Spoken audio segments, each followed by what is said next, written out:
¿Están listos? Quiero ubicarlos un poquitico, déjenme darles un marco geográfico. Si este es el mundo, aquí está África, ¿sí? Esa esquinita verde así que está allá en la parte de arriba, eso es Egipto. Aquí está la península arábiga, el Mar Rojo, aquí está el Mar Mediterráneo. ¿Se acuerdan las vacaciones del año pasado? Ahí era el Mar Mediterráneo, ahí donde estuvo Santorini, por ahí en Grecia. Bueno, ahí es. Entonces por ahí usted paseó. Entonces ubíquese, por favor. Y entonces usted ve aquí Egipto. Ahí empieza la historia del Éxodo que estamos contando. Pues terminó la del Génesis también ahí, porque José y su familia llegaron ahí. Y ahora empieza la historia de la salida de ahí de Egipto. Entonces, si usted se ubica en ese lugar, déjeme mostrarle un poquitico una ampliación de ese cuadro y encuentras de nuevo el mar Mediterráneo, aquí la parte de abajo el mar Rojo. Esto sería Egipto, aquí sería la esquinita verde, aquí como por fuera del televisor, ¿cierto? Entonces, más o menos esa es la esquinita que les hablé. La historia entonces del Éxodo se da cuando después de que mueren los primogénitos, los mismos egipcios ahí sí les ruegan, ¿sabe qué? Váyanse y váyanse rápido y tomen alhajas, tomen oro, tomen vestidos, pero váyanse porque tienen miedo de que Dios termine matándolos a todos. Y entonces ellos salen de Ramesés a Sucot. En Sucot se da el punto de partida porque en Sucot se dio lo de la Pascua. O sea, y en la Pascua fue que Dios guardó a los primogénitos de Israel, pero mató al primogénito del faraón y los de Egipto y los de Israel que no cubrieron su puerta con la sangre del cordero. Esos murieron. Y recuerdan que eso, ustedes ya saben mucho, eso era un asunto personal. Dios le dijo, usted se metió con mi primogénito, yo voy por el suyo. ¿Cierto? Eso lo aprendimos. De Sucot va hasta Etam y luego vienen bajando aquí. Ahí tiene una cosa, unos Migdol y unos nombres así bien difíciles que parecen como de remedio y llegan hasta este lugar y parece ser que ahí es donde cruzan el Mar Rojo. Perseguidos por los ejércitos del faraón, se encuentran arrinconados y entonces ¿sabes qué dijeron todos los de Israel? Acaban de ser liberados, salieron con plática, les pagaron la liquidación. Estaban de esclavos y ahora están caletos. Vienen con plática y llegan hasta el mar y cuando llegan al mar empezaron a decirle, todos le decían a Moisés, ¿no habían suficientes tumbas en Egipto para que nos trajera para acá a morir acá? Ya están quejándose. Entonces Dios les abrió el mar en dos y pasaron ellos en seco. Y cuando vino el ejército del faraón a perseguirlos, soltaron el agua, bajaron la cadena y se fue toda esa porquería. Se fue todos esos enemigos y ellos pasaron al otro lado. Cuando pasan al otro lado, están avanzando, llegan a un lugar con mucha sed y encontraron un sitio con agua y necesitaban agua. Y cuando fueron a tomarla eran contaminadas, eran impotables las aguas. ¿Y sabes qué hicieron los de Israel cuando vieron que las aguas eran impotables? Entonces le dijeron a Moisés, no había suficientes tumbas allá en Egipto para que nos traiga aquí a morir donde sea, aquí al lado, unas aguas que no se pueden tomar. Dios le dijo a Moisés, y Moisés lo hizo, cortó unas ramas, unos árboles, las echó en el agua y las aguas milagrosamente se volvieron potables y pudieron tener agua suficiente. Cuando estaban bien embuchados de agua, siguieron avanzando. Más adelante es la situación que ellos van enfrentando. Después de eso empiezan a decirle, pero ya, y nosotros aquí sin comida, nosotros sí tenemos oro y vestido, pero nos vamos a comer un vestido. ¿Cómo hacemos ahora? Y empezaron, es que no había suficientes tumbas allá en Egipto. Y no solo eso, sino que le decían, ¿se acuerdan cuando comíamos esas ollas de caldo allá? Extrañando su tiempo de esclavitud, es que esa necedad. Y entonces Dios les hizo caer maná del cielo y empezó a venir un pan celestial que venía diariamente y con eso los alimentó y los sostuvo. Más adelante se enfrentan al ejército de Amalek. Amalek es un nieto de Esaú. Ya, va en su biblioteca un poquito más atrás. ¿Te acuerdas? Esaú y Jacob, los hijos de Isaac, los mellizos. Esaú y Jacob, el que perdió la primogenitura porque la vendió por un plato de lentejas, es Esaú, que le decíamos Edom. ¿Por qué? Porque significa rojo, ¿te acuerdas? Entonces, él tuvo un nieto que se llamó Amalek. Luego, los amalecitas son también edomitas, ¿ya? ¡Wow! ¿Viste para qué sirve? No, para nada, pero hay que saber las cosas completas, ¿no? Si estamos estudiando, tenemos que saber que los mismos edomitas, pues son los amalecitas. Ellos se enfrentaron a Israel y eran más poderosos que el pueblo de Israel, que viene apenas huyendo. Ellos están nómadas, transitando por un desierto, apenas medio organizándose. Y entonces ocurrió algo. Se subió Moisés por allá a una peña y entonces empezaron a pelear los amalecitas contra el pueblo de Israel. Y Moisés se dio cuenta que cuando él levantaba las manos, los de Israel ganaban. Y entonces ganaban, se cansaba y las bajaba tantico y empezaban a retroceder y ganaban los de Amalek. Entonces le tocaba volver a subir ahí. Y todo cansado, pues bajaba las manos para que le bajara sangrecita y ganaban los otros, ¿no? ¿Sí? Imagínese el técnico de la lluvia. Era sido un recurso muy útil, ¿cierto? Pero ahí estaba. Ellos lo hacían. ¿Sabe qué hicieron? Vinieron y lo sentaron a él en una piedra y los colaboradores vinieron y le estuvieron las manos arriba para que no la bajara. Eso es lo que toca, los colaboradores que le vengan a uno las manos arriba, porque hay momentos en que uno como que ya no soporta más y como que se le caen solas. Entonces ganaron esa batalla de manera también milagrosa, porque cuando vieron que venían los de Amalek contra ellos siendo más armados y más experimentados, más organizados, adivinen qué dijeron los de Israel. Es que no haya suficientes tumbas allá en Egipto para que nos traiga que nos mate aquí los de Amalek. Pues hubieran dejado que nos mataran los de Egipto, nos ahorrábamos la caminada, si de todas maneras nos van a matar. Pues nos matan, pero más descansaditos, ¿sí me entienden? O sea, estaban así. Más o menos, eso era una actitud que el pueblo de Dios en ese tiempo, en esos tiempos tenía, de estar quejándose, van chillando y van para el cielo, van un canastado de pollo, ¿cierto? Y ellos, y más o menos ocurría una periodicidad, más o menos cada 20 minutos, ¿no? Era muy frecuente que eso ocurre todo eso. Después dijeron, ¿y ahora agua de dónde? No sé qué más. Y entonces Dios hizo que golpearan la roca y de la roca salió agua para dar. Todo eso lo estoy resumiendo. Déjeme hacerle una advertencia porque después usted encuentra otra información y dice, el profesor nos está cañando. No, el profesor no nos está cañando, es que hay también otras alternativas. Hay unos estudiosos que dicen que Sucot es aquí y Etam es aquí, cerca de Madián, atravesando toda la península del Sinaí. Y que esto que hemos conocido como el monte Sinaí, ¿han oído hablar del monte Sinaí? Así se dice Use en árabe, monte Sinaí, ¿sí? Entonces así, han oído hablar de ese monte que todo el mundo queda, y por eso se llama la península del Sinaí, ¿correcto? Hay unos estudiosos que dicen que esa ubicación está equivocada, y a la montaña que la gente está subiendo es otra montaña ahí, que la del monte Sinaí es por aquí a este lado. Que como el Google Maps de esa época de Moisés no estaba tan exacto, entonces los lugares no son tan exactos. Entonces ellos dicen que pasaron aquí y que el cruce del Mar Rojo no fue aquí, en esto que sería como el Golfo de Suez, donde está actualmente el canal de Suez. Es el Golfo de Suez, pero también hace parte del Mar Rojo. De aquí para abajo todo sería el Mar Rojo, y esto es como una metidita. Entonces, si cruzaron por aquí, cruzaron el Mar Rojo, en el Golfo de Suez. Pero otros dicen que lo cruzaron fue aquí, en el Golfo de Acaba, ¿correcto? Y entonces lo pasaron aquí, y también es el Mar Rojo. Y entonces finalmente a uno, pues, como que ¿qué le importa, cierto? O sea, se complica mucho la cosa. Yo lo que quiero que sepan es que hay otras personas que tienen otras. Yo prefiero porque es que ese es el que me sé. No, es que yo tenía un profesor en la universidad que decía, vamos a hacer un ejercicio. A ver, hagamos este que fue el que hice en la casa. Y traía uno aprendido de memoria. Pues así yo, este es el que me enseñaron en el seminario a mí, y el que hemos usado tradicionalmente, y el que posiblemente esté en algunas de las Biblias ahí, cuando usted está aburrido en la predicación, que van a ver los mapas. Bueno, cuando traían Biblias a la iglesia, y entonces uno miraba eso. Este es el que, pero cabe la otra posibilidad, y si eso cambia, pues no creo que alguien se vaya a suicidar por eso, ¿sí o no? Si era más acá o lo que sea. Pues. Entonces aquí es, sí, si usted subió al monte Sinaí y dijo, oye, sí, yo sentía la presencia de Dios y ahora se entera que ese no era. Entonces usted, es que tal vez Dios está no en un solo monte, ¿cierto? Sino que está en todas partes. Bueno, entonces el recorrido que vamos a revisar cuando estudiamos el recorrido de Israel por el desierto se relaciona más bien con este mapa. La otra probabilidad yo se las iré contando a medida que vamos, como para que ustedes tampoco hagan el oso cuando les digan otra cosa, ustedes digan, no, sí, nos han explicado eso también, ¿sí me entienden? Y no queda uno tan mal tampoco como profesor, ¿sí? Pero más o menos este es el que vamos a guiar. Todo eso quería contarte para llegar al punto de que cuando llegaron al monte Sinaí se le fue dado a Israel los 10 mandamientos. Pero quiero que tengas en tu mente esto siempre. El propósito de Dios es que acaba de tener una turba de exesclavos que se acaban de liberar. En Colombia se llamarían los cimarrones, que eran los esclavos que se escapaban, les decían cimarrones, y se iban a vivir a los palenques, que eran palenques, pequeñas aldeas rodeadas de palos para poderse defender. Entonces todo ese montón de palos alrededor de una aldea era un palenque, de ahí viene el término de las palenqueras, los esclavos cimarrones que se fugaban. Esto es un poco de cimarrones, un poco de esclavos fugados, que tienen más aspecto de egipcios. ¿Se acuerda cuando Moisés vino y ayudó por ahí a unas niñas, a unas damas?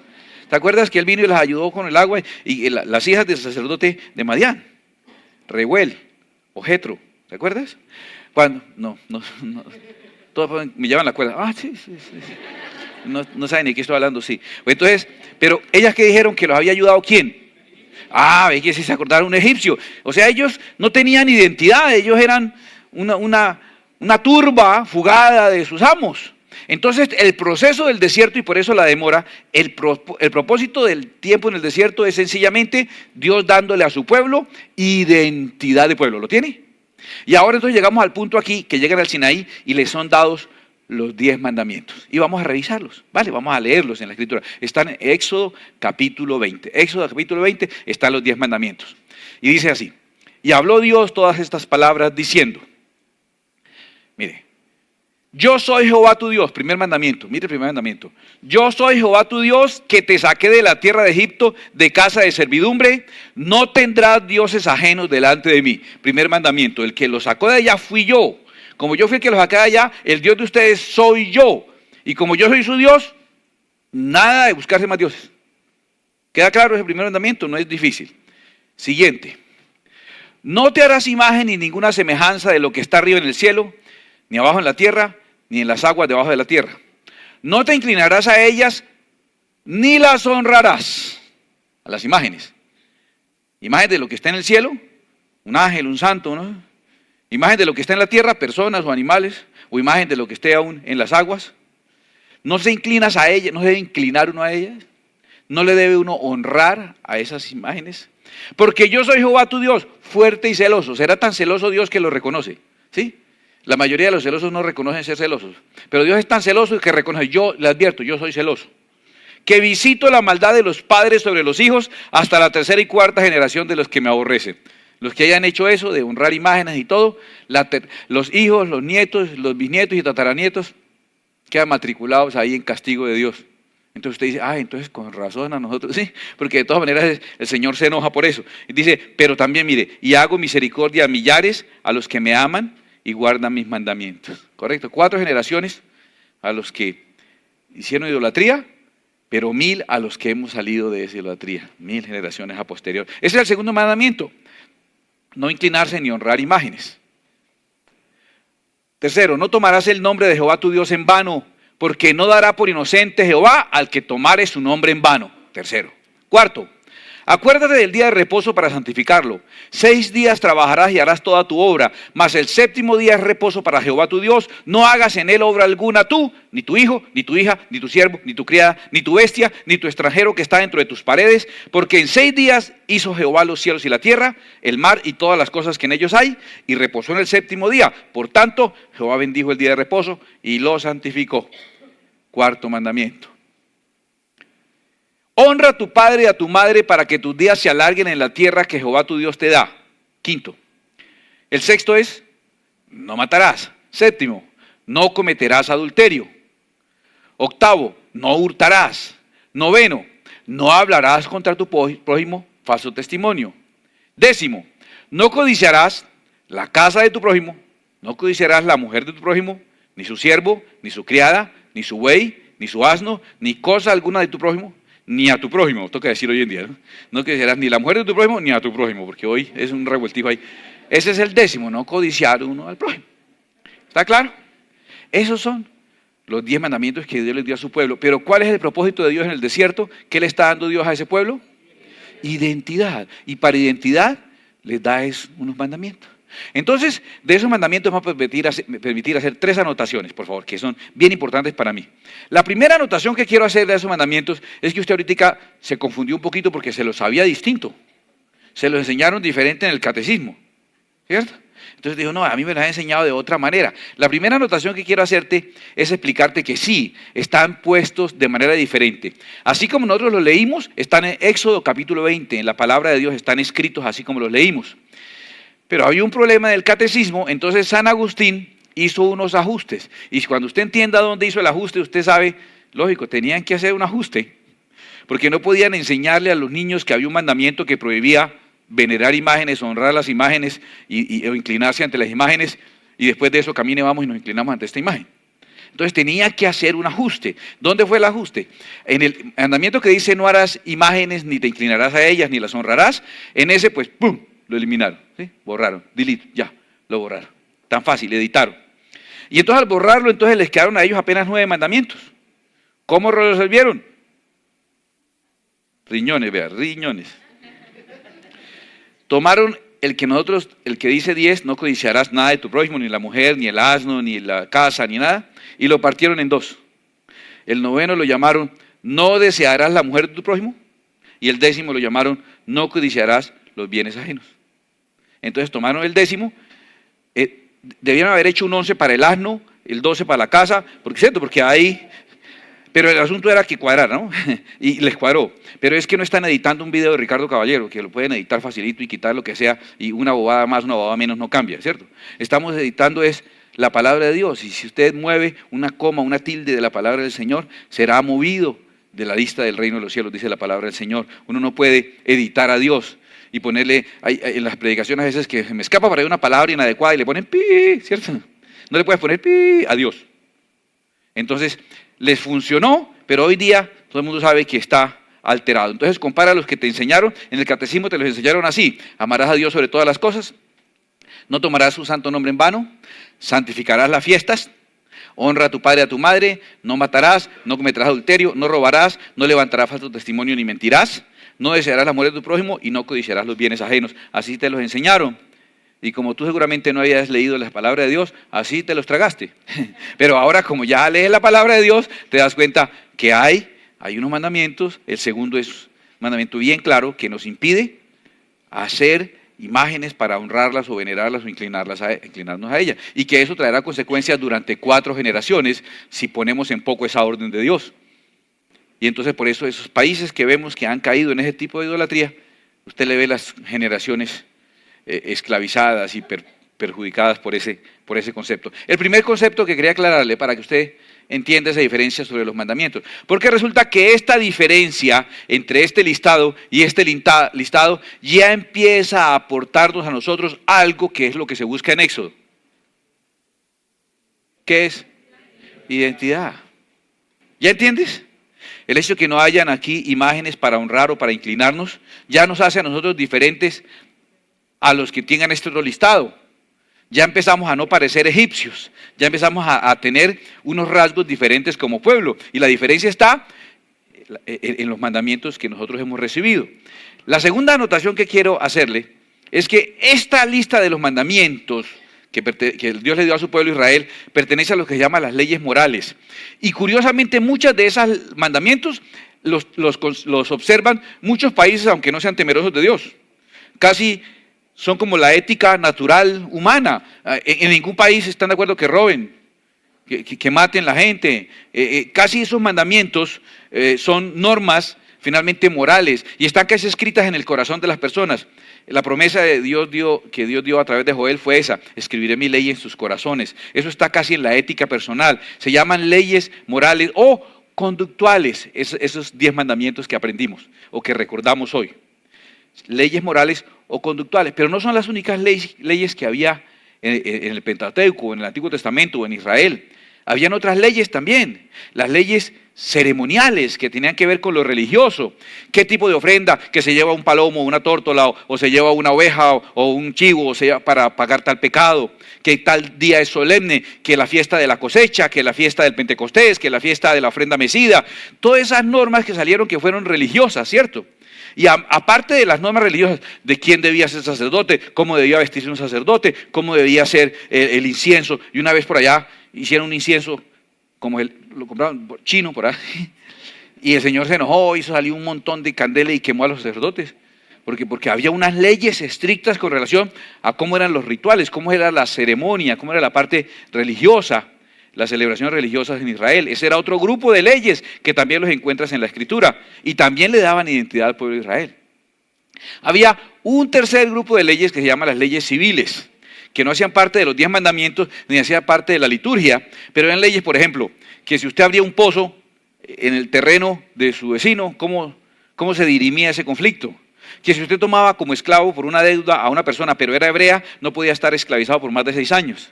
Que si usted salía fiador de una persona, ¿cómo debía hacer? Que quién se podía casar con quién, que qué lugares podía habitar cada persona, que qué pasaba con una herencia, que cómo se reclamaba justicia ante un problema por una vaca, por una oveja. Todas esas leyes no son religiosas, ni son los 10 mandamientos. No eran leyes ni morales ni ceremoniales, eran las leyes civiles o leyes sociales, ¿correcto? No sé si ha encontrado usted, cuando lea, se va a encontrar alguna de esas leyes, y algunas muy curiosas. Por ejemplo, había una ley, y la gente que quiere guardar toda la ley, el sábado y toda la ley del Antiguo Testamento, quiere guardarla al pie de la letra.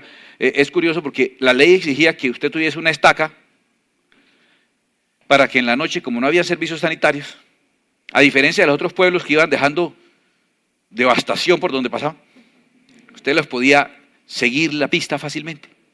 Por aquí pasaron. Sí. El pueblo de Israel debía tener una estaca para cuando tenía su necesidad ir, cavaba un agujero como los gatos, hacía su necesidad y tenía que volver a cubrir. Y para que la gente no le diera pereza hacerlo y dijera, ay, no, eso una más, una menos, no. Les daban un componente espiritual, le decían, para que cuando el Espíritu de Dios se pasee por el campamento no encuentre alguna cosa inapropiada. Y entonces uno ya por pena con el Espíritu de Dios, ay, me demoro, pero, no, qué pena con el Espíritu Santo, ¿sí o no? Entonces, ese era, y son normas de tipo civil, era de comportamiento social, ¿me hago entender? ¿Entienden los tres grupos? Este primero, las morales, son los 10 mandamientos. Las ceremoniales eran las de los sacerdotes, que aparece en el siguiente libro, en el de Levíticos, aparece sobre todo esas normas. Y las civiles aparecen sobre todo mucho en el libro de Números y Deuteronomios. ¿Correcto? Para cuando usted esté leyendo ese Pentateuco. ¿Hasta cuándo Israel guardó todas sus leyes civiles? Hasta que estuvieron bajo otros imperios. Porque cuando en el segundo exilio, cuando fueron tomados por Nabucodonosor, entonces ya no primaban sobre ellos las leyes de ellos, sino las leyes del pueblo que los conquistó. Por ejemplo, a Jesús lo condenaron los sacerdotes por haber, según ellos, haber blasfemado contra el templo, diciendo que lo tumbaría. ¿Recuerdan? Lo acusaron de blasfemia. ¿Por qué no lo mataron de una vez? ¿A quién tuvieron que mandarlo primero? Tuvieron que ir ante Pilato, tuvieron que apelar ante el César. ¿Por qué? ¿Por qué no aplicaron las leyes de ellos? Estaban bajo el dominio de los romanos y entonces las leyes que los cubrían a ellos no eran las leyes hebreas, las leyes de arriba, las leyes civiles hebreas. Ya no se podían gobernar por sus leyes civiles porque estaban bajo otro dominio de otro imperio, entonces sobre ellos privaban las leyes del imperio que los dominó. Primero los babilónicos, los medos, los persas, los griegos, los romanos, estuvieron sobre ellos. Y cada imperio que venía le imponía las leyes. Entonces usted encuentra que todas esas leyes civiles que están en el Antiguo Testamento dejaron de aplicarse. Y dejaron de aplicarse sencillamente porque Israel estuvo bajo el dominio de otros imperios. Le estoy contando qué pasó con esas leyes.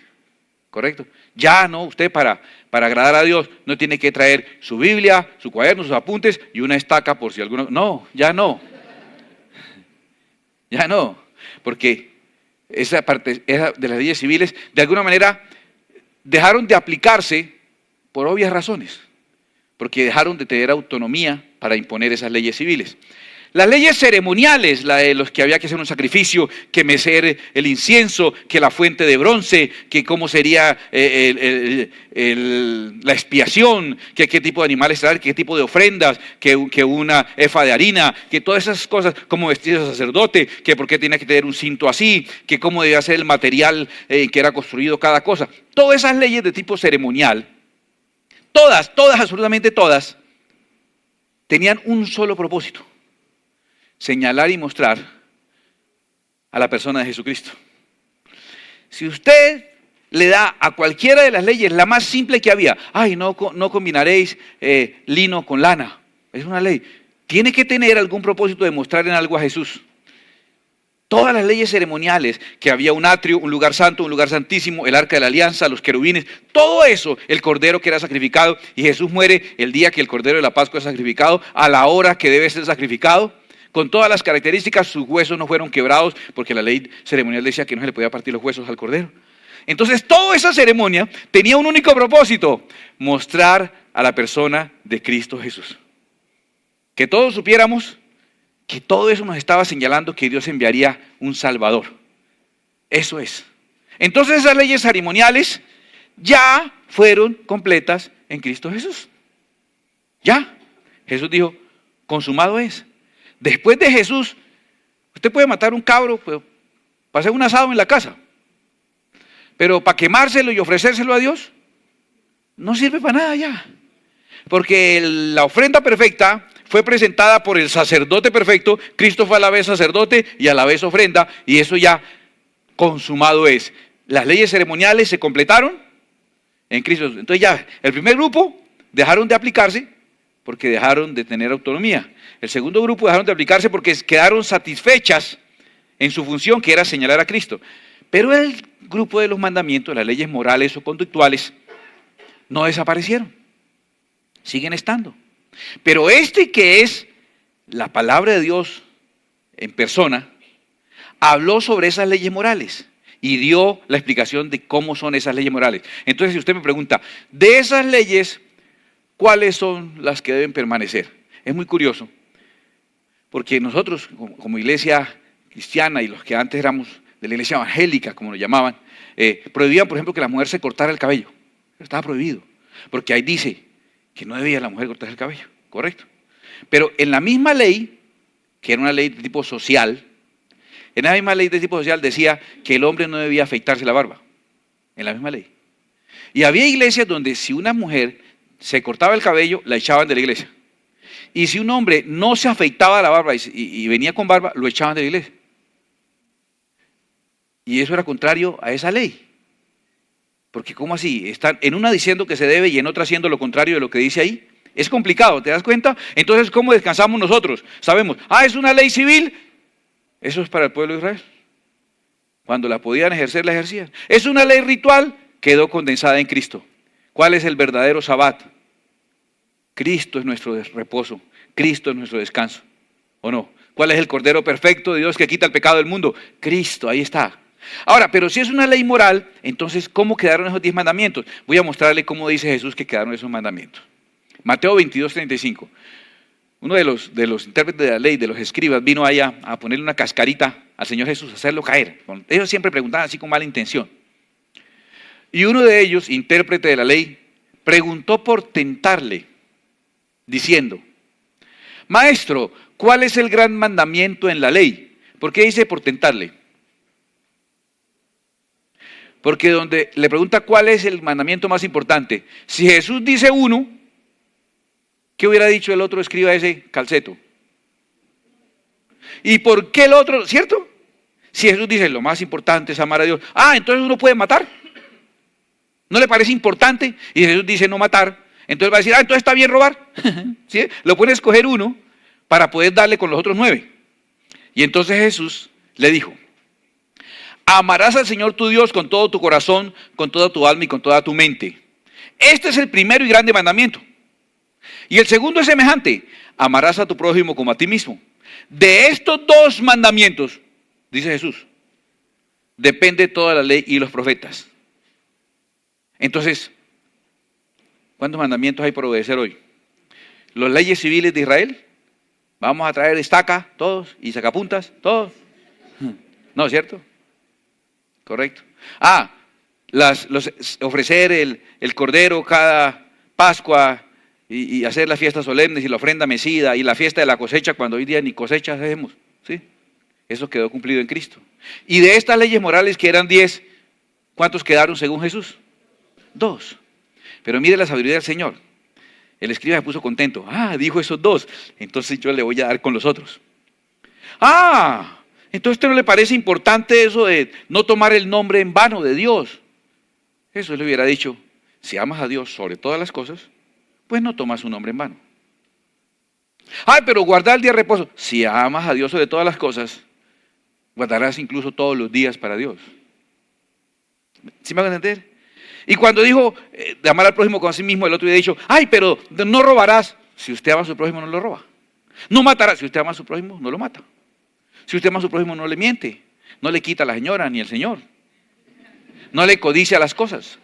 De hecho, dice Jesús, como a ti mismo. Si usted se ama a sí mismo y ama lo que tiene, deja de estar codiciando lo que el otro tiene, deja de estar pormenorizando lo que Dios le ha dado.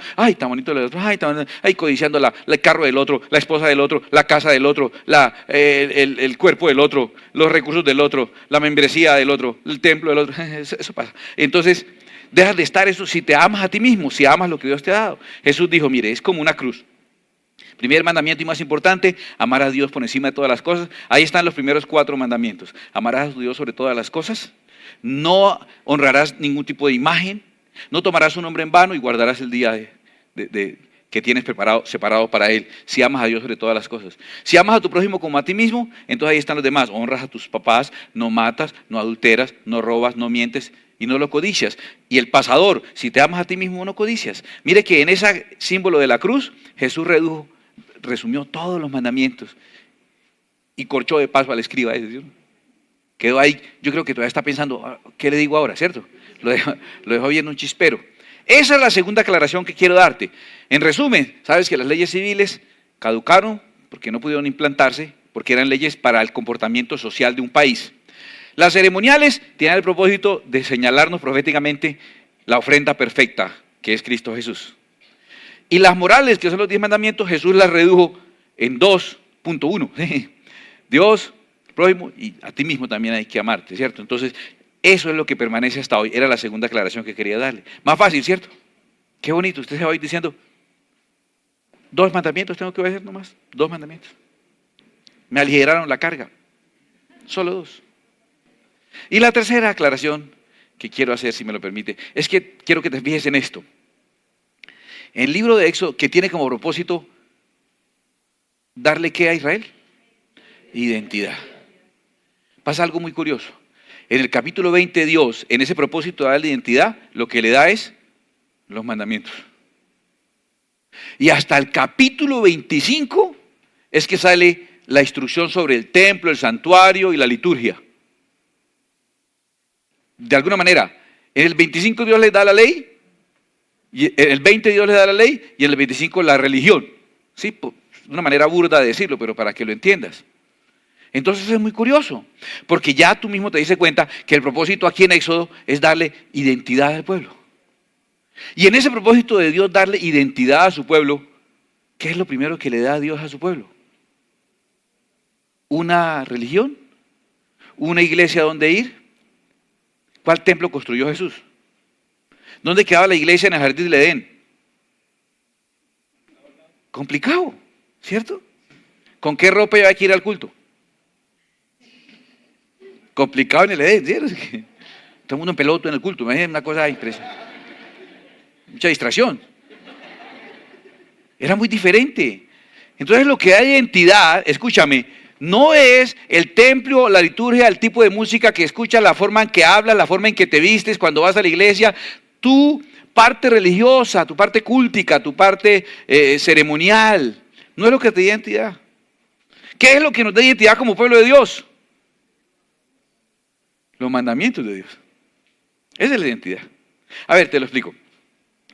Si tú le dices a una persona de tu trabajo, un compañero de estudio de la universidad o de la oficina, y tú le dices, no es que yo soy cristiano.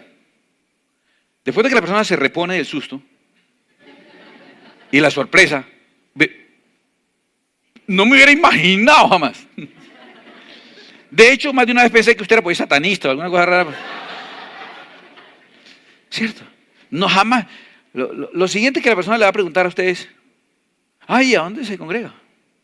Porque nosotros creemos que lo que nos hace cristianos es que nos congreguemos en un lugar. ¿A qué pastor sigue? ¿Quién es su pastor? ¿Cuál es su grupo? ¿Cuál es su logo? Y la manera en que hablamos, varón, varona, sierva, Dios les bendiga, el Santísimo, el varoncito, bendecido y en victoria. Y todas esas cosas, toda esa jerga o la manera de vestirnos o las canciones que oímos en el carro, en la oficina, eso es lo que nos hace a nosotros ser pueblo de Dios. Parece ser que antes de cualquiera de esas cosas, lo que hace que seamos o no pueblo de Dios, es los mandamientos, es la ley de Dios sobre nosotros. Eso es lo primero. De hecho, mucha gente dice, por ejemplo, que admira mucho a David y les fascina a David porque tenía una relación muy bonita con Dios, porque David hacía alabanza y adoración. Entonces Dios es como un melómano que a punta de música lo manejamos o algo por el estilo. No, me fascina la música cuando cumple la función que debe cumplir. Pero es el concepto que David tenía de la obediencia a Dios lo que lo hacía especial. En el Salmo 119, mire lo que escribe, a ver si es lo que usted sienta. Oh, cuánto amo yo tu ley. Ay, qué bueno ese mandamiento de Dios. Ay, qué lindo que el Señor nos pide no fornicar. Estoy tan feliz de eso. Ay, tan bueno que el Señor nos pide no tener lascivia. Uy, tan bueno que el Señor nos... Esos mandamientos de Dios tan hermosos, ¿cierto? O hay personas diciendo, si no fuera pecado, que nos dieran un timecito que Dios dijera, tómese 48 horas que nada es pecado. Salimos disparados de aquí. Hacer lo que verdaderamente nuestro corazón quiere. Pero David dice, ¿qué quiere su corazón? Oh, con cuánto amo yo tu ley. Todo el día es ella mi meditación. Me has hecho más sabio que mis enemigos con tus mandamientos, porque siempre están conmigo. Más que todos mis enseñadores he entendido, porque tus testimonios son mi meditación. Más que los viejos he entendido, porque he guardado tus mandamientos. De todo mal camino contuve mis pies para guardar tu palabra. No me aparté de tus juicios, porque tú me enseñaste. Cuán dulces son a mi paladar tus palabras, más que la miel a mi boca. De tus mandamientos he adquirido inteligencia, por tanto he aborrecido todo camino de mentira. Y en el Salmo 19, mire lo que dice. La ley de Jehová es perfecta, que convierte el alma. El testimonio de Jehová es fiel, que hace sabio al sencillo. Los mandamientos de Jehová son rectos, que alegran el corazón. El precepto de Jehová es puro, que alumbra los ojos. El temor de Jehová es limpio, que permanece para siempre. Los juicios de Jehová son verdad, todos justos. Deseables son más que el oro, y más que mucho oro afinado, y dulce más que miel, y que la que destila del panal. Tu siervo es además amonestado con ellos, en guardarlos hay grande galardón. La ira de Dios nos mostró quiénes no son pueblo de Dios. Los mandamientos de Dios nos van a mostrar quiénes somos pueblo de Dios o no. ¿Eres capaz de decir en tu corazón, oh Señor, cuánto amo yo tu ley? Esa es la diferencia.